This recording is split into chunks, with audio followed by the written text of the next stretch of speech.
Santhanam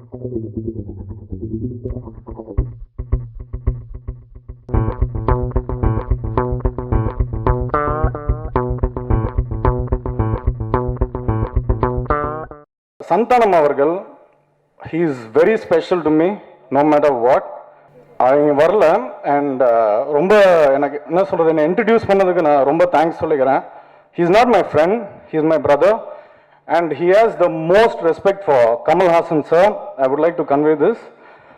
and எனக்கு எப்போவுமே ஒரு இதுதான் சொல்லுவார், நீ நடிக்க ஷூட்டிங் வரனா இது டூர் கிடையாது, வந்து கேரவனில் உட்காந்துக்கிட்டு ஏசியில் உட்காந்துக்கிட்டு கூல் ட்ரிங்க்ஸ் கொண்டு வா அதுன்னு சொல்ல. நீ கமல் சார் படம்லாம் பாரு, எத்தனை மணி நேரம் சாப்பிடாம ஒரு சேலை கட்டிக்கிட்டோ ஒரு மேக்கப் போட்டுட்டோ ஜூஸை வந்து ஸ்ட்ரால குடிச்சேன்னா அந்த உதடு தொடக்கூடாதுன்றதுக்காக எவ்வளோ விஷயங்கள் பண்ணுறாங்க. நீ ஃபர்ஸ்ட் கமல் சாரை பார்த்து கற்றுக்க, அப்புறம் சினிமாவா. எனக்கு அப்போல்லாம் வந்து உரைக்க சிரிப்பு தான் வரும். ஆனால் நம்ம இப்போ பார்க்கும்போது நான் உண்மையிலே என்ன சொல்கிறது, நான் வந்து கிஃப்ட்டு தான் நான் சொல்ல முடியும். இந்த மேடையில் இப்படி உட்காந்து நான் ஷேர் பண்ணுறேன், இது கனவு தான். அண்ட் ரொம்ப thank you sir, thanks for appreciating young talent.